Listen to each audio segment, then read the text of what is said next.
بسم اللہ الرحمن الرحیم۔ ایک میں آپ کے سامنے حدیث پاک پیش کرنا چاہتا ہوں جس میں بندے کو 4 چیزوں سے بچنے کی جس کے اندر تلقین کی گئی ہے۔ حضرت خالد بن ولید رضی اللہ تعالی عنہ سے روایت ہے، عن خالد بن ولید رضی اللہ تعالی عنہ عن النبی صلی اللہ علیہ وسلم انہ قال المؤمن لا ينجي من عذاب الله تعالى حتى يترك أربعا الكبر والغيبة والحسد وسوء الظن بالله۔ حضرت خالد بن ولید رضی اللہ تعالیٰ عنہ فرماتے ہیں، نبی پاک صلی اللہ علیہ وسلم نے فرمایا کہ مومن جب تک ان 4 باتوں سے نہیں بچے گا تو عذاب سے چھٹکارا نہیں پا سکے گا، لا ینجی، نجات نہیں پا سکے گا۔ وہ 4 چیزیں کیا ہیں؟ الکبر، تکبر، والغیبت، غیبت، والحسد، حسد، اور چوتھی وسوء الظن باللہ۔ محترم ناظرین کرام، کل میں نے تکبر کے بارے میں عرض کیا تھا، تو آج بھی کچھ عرض کرتا چلوں۔ پہلی بات تو یہ ہے کہ مومن کسے کہتے ہیں؟ مومن اسے کہتے ہیں جو اللہ اور اس کے رسول صلی اللہ تعالیٰ علیہ وسلم کے فرامین پر، احکام پر سر خم تسلیم کرتے ہوئے تمام چیزوں پر ایمان لائے۔ اور یہ عام سی تعریف ہے، اور خاص تعریف یہ ہے کہ مومن وہ ہے جو گناہوں سے بھی کنارہ کشی کرے۔ اور ان گناہوں میں سے 4 چیزیں تو اس حدیث پاک میں بھی بیان کی گئی ہیں، الکبر والغیبت والحسد وسوء الظن باللہ تعالی۔ تو یہ بھی ایک گناہ والی باتیں ہیں۔ کبر، تکبر کے بارے میں نے عرض کیا تھا کہ تکبر کیا ہے؟ تکبر یہ ہے کہ بڑائی ہے، اس کا تعلق دل سے ہوتا ہے۔ انسان کے اندر بڑائی کا جو خیال ہے، جو مادہ ہے، وہ دل میں پیدا ہوتا ہے۔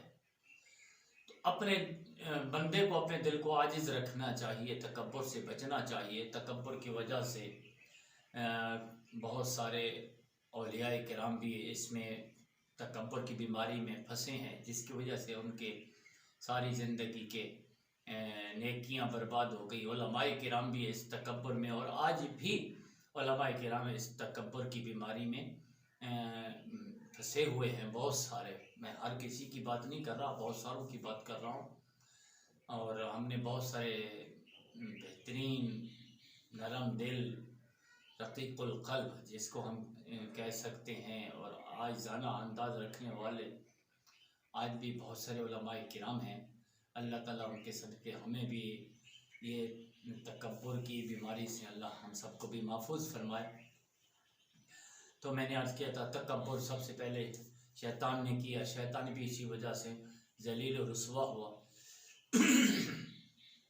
اور کل میں نے اس کے بارے میں کل کی ویڈیو میں مکمل عرض کیا تھا، تو عرض کرتا چلوں کہ تکبر کا تعلق یہ دل سے ہوتا ہے۔ دل کے اندر یہ انسان کے میں کا جو ایک نعرہ لگتا ہے، جو پھر ہر جگہ پر پھر کہیں بھی رکتا نہیں ہے کہ بس میں ہی ہوں۔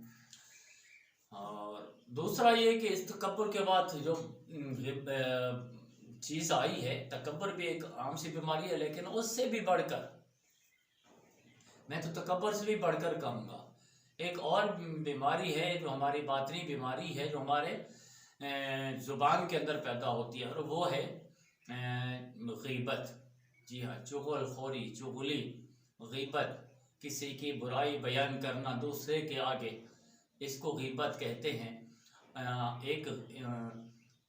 ایک غیبت ہے، یعنی کہ کسی کی برائی دوسرے کے سامنے بیان کرنا۔ تو اس کے بارے میں پوچھا گیا کہ اگر کسی کی غیبت دوسرے کے سامنے کی جائے، یعنی کسی کی برائی دوسرے کے سامنے بیان کی جائے، آج کل ہمارے ہاں بھی نوجوان اس قسم کے بات کرتے ہیں کہ بھائی میں جھوٹ تھوڑا بول رہا ہوں۔ جی ہاں، کسی کی بھلے سچی بات سچی ہی ہے، وہ لنگڑا ہے، وہ لولا ہے، وہ کانا ہے، وہ فلاں ہے، اس کے اندر فلاں عیب ہے، فلاں عیب ہے، فلاں گناہ کرتا ہے وغیرہ وغیرہ، دوسرے کے سامنے اس کی برائی بیان کرنا، وہ ایسا ہے، وہ ایسا ہے، یہی غیبت ہے۔ آپ کہیں گے جی ہم نے کوئی غلط تھوڑا کہا ہے، اس کے اندر تو یہ ساری چیزیں ہیں، میں غلط تھوڑا کہہ رہا ہوں۔ بھئی یہی غیبت کہی جاتی ہے۔ اور اگر وہ چیزیں نہ ہوں اس کے اندر جس کی غیبت کی جا رہی ہے، جس کا حال احوال دوسرے کو سنایا جا رہا ہے، اگر یہ چیزیں اس میں نہیں ہیں تو پھر یہ غیبت سے بھی بڑا گناہ ہے، اسے بہتان کہتے ہیں، قذف کہتے ہیں، تہمت کہتے ہیں۔ تو اس کا وبال حسد سے بھی بڑا ہے۔ اب حسد آپ کہتے ہوں گے یار یہ اپنا حسد سے غیبت سے بھی بڑا ہے۔ اب آپ کہیں گے کہ غیبت کوئی اتنی بڑی بیماری ہے یا اتنا کوئی بڑا گناہ ہے؟ جی ہاں، میں عرض کرتا چلوں، غیبت بہت بڑا گناہ ہے۔ آپ سمجھتے ہوں گے یار بالکل، اگر پہلے تو آپ کے ہاں، ہمارے ہاں جو عام طور پہ ہمارا معاشرہ ہے، کلچر ہے، اس میں تو غیبت کوئی گناہ ہی نہیں شمار کیا جاتا۔ گناہ تو وہ چوری شمار کی جاتی ہے، زنا شمار کیا جاتا ہے، گناہ گالی اپنا گناہ شمار کیا جاتا ہے۔ ہمارے ہاں تو یہ گناہ ہے، غیبت تو ہمارے ہاں کوئی گناہ ہی نہیں۔ میرے بھائی نہیں، ایسا نہیں ہے۔ آپ کہتے ہو کہ شاید اس کو آپ کہیں کہ غیبت کوئی گناہ ہی نہیں، بلکہ یہ بہت بڑا گناہ ہے، بہت بڑا گناہ ہے۔ بھائی کتنا بڑا؟ جی ہاں، نبی پاک صلی اللہ علیہ وسلم نے فرمایا یہ زنا سے بھی بڑا گناہ ہے۔ میں آپ کو سامنے ایک حدیث پاک عرض کرتا ہوں۔ حدیث شریف میں ہے ایاکم والغیبہ اشد من الزنا ان الرجل قد یزنی فتاب فیتوب اللہ علیہ وان صاحب الغیبۃ لا یغفر حالہ حتی لغفر لہ۔ اللہ اکبر۔ نبی پاک صلی اللہ علیہ وسلم نے فرمایا ایاکم، خاص کر تم کیا غیبت سے بچو۔ یہ ایاکم وہاں پر یہ عربی کے اصطلاح کے اندر یہ لفظ بولا جاتا ہے کہ ان چیزوں سے بچنا ہے، خاص کر تمہارے لیے ایک یعنی کہ مدنی پھول۔ نبی پاک صلی اللہ علیہ وسلم نے فرمایا بچنے کا ایک بہترین، میں ہم آپ کو بتا رہے ہیں۔ یا رسول اللہ کیا فرمانا چاہتے ہیں؟ اللہ کے رسول صلی اللہ علیہ وسلم نے فرمایا والغیبہ، خاص کر غیبت سے بچو۔ کیوں؟ اشد من الزنا، یہ زنا سے بھی زیادہ سخت ہے۔ ان الرجل قد یزنی، کہ جب بندہ گناہ کرتا ہے، جوان گناہ کرتا ہے، فتابا، وہ توبہ کر لیتا ہے، فیتوب اللہ، اللہ بھی اس کی معافی کو قبول کر لیتا ہے، اللہ اسے معاف فرما دیتا ہے۔ وَإِنَّ صَاحِبَ الْغِیبَةِ وَإِنَّ صَاحِبَ الْغِیبَةِ لَا يَغْفِرُ حَالَهُ حَتَّى لَغَفَرَ لَهُ، اور جس کی غیبت کی جا رہی ہو یہ توبہ بھی کرے، غیبت کرنے والا، اللہ اس کی توبہ کو قبول نہیں فرماتا حتیٰ کہ جس کی غیبت کی گئی ہے اس سے جا کر معافی مانگے، اس کے سامنے معافی مانگے اور وہ اس کے معاف کر دے، اس کے معاف کر دے، تو اللہ پھر دیکھے گا اس بندے کی طرف، غیبت کرنے والے کی طرف۔ اگر غیبت کرنے والے نے اس کو معاف کر دیا تو اللہ بھی معاف فرما دے گا۔ اب آپ دیکھیں، ہم نے جس کی غیبت کی، اب پتہ نہیں کس کس کی ہم غیبت کرتے پھرتے ہیں۔ پڑوس میں ہے تو چلو ہم جا کر اس سے معافی بھی مانگ لیں، پہلے تو ہمارے ہاں ایسی نوبت ہی نہیں آتی کہ ہم کسی سے جا کر معافی مانگیں، کیونکہ ہم غیبت کو تو کوئی گناہ نہیں سمجھتے۔ اور اگر میرے اس بیان سے میرے اس ویڈیو کلپ سے اگر آپ کو پتہ چل گیا کہ غیبت اتنا بڑا گناہ ہے، اور آپ جائیں پڑوس میں جس کی غیبت کی آپ نے اس سے معافی مانگ لی، اور کل جس کی آپ نے وہ مثلا کسی کراچی کے بندے کی غیبت کر دی، لاہور کے بندے کی غیبت کی، پنڈی والے کی، ملتان والے کی، اسلام آباد والے کی، یا ملک سے باہر والے کی، تو آپ اس سے کیسے غیبت کے لیے جائیں گے کہ یار میں نے ایسے آپ کی غیبت کی اور مجھے معاف کر دے؟ آپ نے تو زنا سے بھی بڑا بدتر کام کیا ہے۔ اللہ آپ کو بھی اور مجھے بھی غیبت جیسے گناہ سے محفوظ فرمائے۔ اور محترم ناظرین کرام، میں ایک ساتھ ساتھ عرض کرتا چلوں، خصوصی تعلیم بھی میں آپ کو عرض کرتا چلوں۔ حضرت سلیمان بن جابر رضی اللہ تعالی عنہ ایک صحابی رسول ہے صلی اللہ علیہ وسلم، ایک دن نبی پاک صلی اللہ علیہ وسلم کی خدمت بابرکت میں حاضر ہوئے.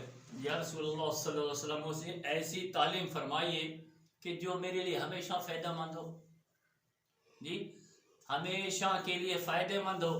تو آپ صلی اللہ علیہ وسلم نے فرمایا کسی بھی چھوٹے سے چھوٹی نیکی کو معمولی نہ سمجھو. کسی چھوٹی سے چھوٹی نیکی کو معمولی نہ سمجھو. مثلا چھوٹی نیکی کیا ہو سکتی ہے؟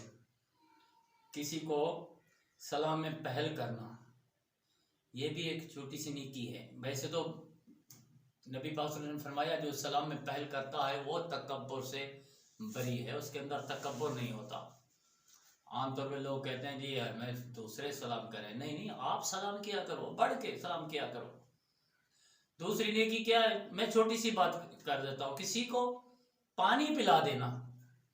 جی کسی نے کہا یار پیاس لگی ہے، اٹھ کے میں وہ پانی پینے کے لیے جا رہے، نہیں آپ بیٹھے میں آپ کو پانی پلا دیتا ہوں، چھوٹی سی نیکی ہے. راستے سے کسی پتھر کو ہٹا دینا، کسی کانٹے کو ہٹا دینا، چھوٹی سی معمولی سی نیکی ہے. تو چھوٹی سے چھوٹی نیکی کو معمولی نہ سمجھو. اسی طرح کسی بھی معمولی سے معمولی چھوٹے سے چھوٹے گناہ کو بھی چھوٹا نہ سمجھو، اس کو بڑا گناہ سمجھو. کیونکہ یہ چھوٹی نیکیاں جمع ہو کر ایک دن تمہارے نامہ اعمال میں آپ کو ذخیرے کی طرح معلوم ہوں گی جب نامہ اعمال کھلے گا. اور یہ جو چھوٹی چھوٹی غلطیاں ہیں، چھوٹے چھوٹے گناہ ہیں، یہ بھی بروز قیامت ایک معمولی نہیں ہوں گے. کیونکہ بندہ جب پہلے چھوٹے گناہ کرتا ہے اس کے بعد بڑے کرتا ہے تو اس طرح سے وہ گناہوں کی بیماری میں پڑ جاتا ہے. تو آغاز کہاں سے ہوتا ہے؟ چھوٹے چھوٹے گناہوں سے. چھوٹی نیکیاں کرنے والا نیکیوں میں پڑ جاتا ہے، تو گناہ کرنے والا وہ بھلے چھوٹا ہی کیوں نہ ہو تو وہ گناہ میں پڑ جاتا ہے. تو مجھے اسی طرح ایک مجھے بہترین بات یاد آ گئی.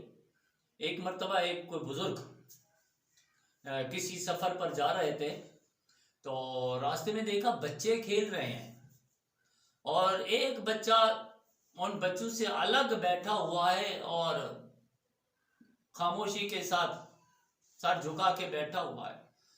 یہ بزرگ چلتے چلتے ان کے جب قریب پہنچے تو اس کے ساتھ کھڑے ہو گئے، بیٹا سارے بچے کھیل رہے ہیں اور آپ چپ کر کے بیٹھے ہو، کوئی تکلیف ہے، کوئی مسئلہ ہے؟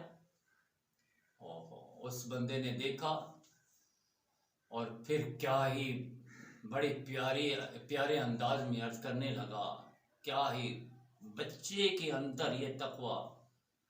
بعض کہتے ہیں یہ اولاد کے اندر تقوی ماں باپ کی وجہ سے بھی آتا ہے، نسل کی خاندان کی وجہ سے بھی آتا ہے. بعض کو تقوی بزرگوں کی دعاؤں سے بھی اللہ عطا فرما دیتا ہے. کیونکہ ایسے ہم نے بہت سارے بچے سنا ہے کہ جو مادرزاد اللہ کے ولی پیدا ہوئے ہیں. تو وہ بچہ عرض کرنے لگا، اے بزرگوں، اے محترم، تو بلکہ وہ بچہ بیٹھا رو رہا تھا، بچہ بیٹھا ہوا رو رہا تھا اور بزرگ کہنے لگا یار وہ بچے کھیل رہے ہیں، یہ بچہ رو رہا ہے. تو وہ پوچھنے لگے کیا کسی نے مارا ہے؟ آپ کھیل نہیں رہے، بچے کھیل رہے ہیں. تو عرض کرنے لگا میں نہیں بچوں پر رو رہا ہوں. کیوں؟ اس لیے کہ ہم کھیلنے کے لیے پیدا نہیں کیے گئے، کھیل تماشے کے لیے پیدا نہیں کیے گئے. اللہ نے اب ہم سب کو اپنی عبادت کے لیے پیدا کیا ہے. اور میں اس وجہ سے بھی رو رہا ہوں، مجھے جہنم کا خوف ستا رہا ہے، جہنم کا ڈر ستا رہا ہے. بزرگ کہنے لگے آپ تو ابھی اتنے بچے ہو، چھوٹے سے بچے ہو، تو آپ کے تو کوئی گناہ ہی نہیں ہے، تو پھر آپ تو ابھی مکلف نہیں ہو. جیسے یعنی عربی کی زبان میں جو ہم کہہ رہے ہیں یعنی مکلف، عاقل بالغ جو ہوتا ہے وہ مکلف ہوتا ہے. تو آپ تو بالکل چھوٹے سے بچے ہو، آپ کو بھی اسے جہنم کا ڈر خوف کیوں ستانے لگ گیا؟ وہ بچہ بہت بہتر انداز میں عرض کرنے لگا، بزرگوں کیا آپ کو پتہ نہیں ہمارے گھر میں جب چولہا جلایا جاتا ہے تو میں دیکھتا ہوں کہ میری ماں سب سے پہلے چھوٹی چھوٹی لکڑیاں ڈال کر چولہے میں اس کو آگ لگاتی ہے، پھر بڑی لکڑیاں ڈالی جاتی ہیں. تو مجھے یہی ڈر ستا رہا ہے، یہی خوف ستا رہا ہے کہ بروز قیامت اللہ عز و جل جب اپنی جہنم کو بھڑکائے گا تو اس وقت سب سے پہلے ہم بچوں کو چن چن کر نہ جہنم میں ڈالے، تاکہ وہ جب آگ پکڑ لیں اور پھر اس کے اندر بڑوں کو ڈالا جائے۔ تو وہ جو بزرگ تھے مبہوت ہو گئے وہیں کھڑے کھڑے، اور پھر اس کی آنکھوں میں بھی آنسو جاری ہو گئے۔ تو وہ عرض کرنے لگے، اے بیٹے تو میرے لیے دعا کر، میں تیرے لیے دعا کروں گا، میں تیرے لیے دعا کروں گا، اللہ تجھے بخش دے۔ یاد رکھیے محترم ناظرین کرام، یہ حضرت عمر رضی اللہ تعالیٰ عنہ بچوں کو جمع کر لیتے، انہیں کہتے عمر کے لیے دعا کرو۔ ہاں بچے معصوم ہوتے ہیں، گناہوں سے محفوظ ہوتے ہیں، نیک ہوتے ہیں، تو اللہ ہم سب کو بھی ایسی بچوں سے دعا کرنے کی، اسی طرح صحابہ کی اس سنت پر بھی عمل کی توفیق عطا فرمائے۔ نبی پاک صلی اللہ تعالیٰ علیہ وسلم حضرت عمر رضی اللہ تعالیٰ عنہ حج کے لیے تشریف لے کر جا رہے تھے یا عمرہ کے لیے تشریف لے کر جا رہے تھے، تو نبی پاک صلی اللہ علیہ وسلم نے فرمایا، اے عمر جب کعبہ کے سامنے پہنچے تو میرے لیے بھی دعا کرنا۔ کیا نبی پاک صلی اللہ علیہ وسلم کی ذات وہ ذات نہیں ہے جس سے اللہ نے بخشش کا وعدہ فرمایا؟ وہ جو گناہوں سے معصوم ہیں، گناہوں سے محفوظ ہیں۔ بچے تو پھر بھی ان کو ہم معصوم نہیں کہیں گے، ہم ہماری زبان میں تو ان کو بھی معصوم کہا جاتا ہے، بچے معصوم نہیں ہیں۔ دنیا میں صرف دو ہی چیزیں معصوم ہیں، دو شخصیتیں، ایک اللہ کے فرشتے، دوسرا انبیاء علیہ السلام۔ اس کے علاوہ کوئی بھی بندہ، بچہ ہو یا کوئی ولی ہو یا امام ہو یا کوئی بھی معصوم نہیں ہے۔ ہماری زبان میں کہتے ہیں وہ معصوم، وہ امام معصوم، فلاں معصوم، تو معصوم کوئی بھی نہیں ہے۔ ہاں ہم یہ کہہ سکتے ہیں کہ وہ گناہگار بھی نہیں ہے، باقی واللہ عالم، اللہ بہتر جانتا ہے، تو ہم انہیں گناہگار تو نہیں کہیں گے کہ یہ گناہگار ہے۔ ان کا ہر کسی کا معاملہ اللہ کے ہاتھ میں، اللہ ہر کسی کے دل کی باتیں جان رہا ہے۔ تو انشاءاللہ ہم بھی اس صحابہ کرام کی سنت پر، اور خاص کر نبی پاک صلی اللہ علیہ وسلم کی اس سنت پر کہ دوسروں سے بھی اپنے لیے دعا کرواتے رہیے، تو ضرور اللہ تعالیٰ اپنی زبان سے بھی اور دوسرے کی زبان سے بھی ضرور اس کی برکتیں عطا فرمائے گا۔ اللہ تعالیٰ ہم سب کو باطنی امراض سے بھی بچائے۔ کل انشاءاللہ جو ویڈیو ہوگی اس میں مزید جو آگے باطنی امراض ہیں، جس میں 4 چیزوں کا بیان، 2 کا میں نے عرض کر دیا، غیبت کا اور تکبر کا، اور آگے ہے حسد اور سوء الظن۔ اس کے اندر بہت ساری ایک ہمارے لیے باعث جو ہے نا فہم اور اس کا بہترین مثالیں ہیں اس کے اندر جو بیان کی جائیں گی، آپ ضرور سننے کی کوشش کیجیے گا۔ اللہ ہم سب کو عمل کی توفیق عطا فرمائے، آمین۔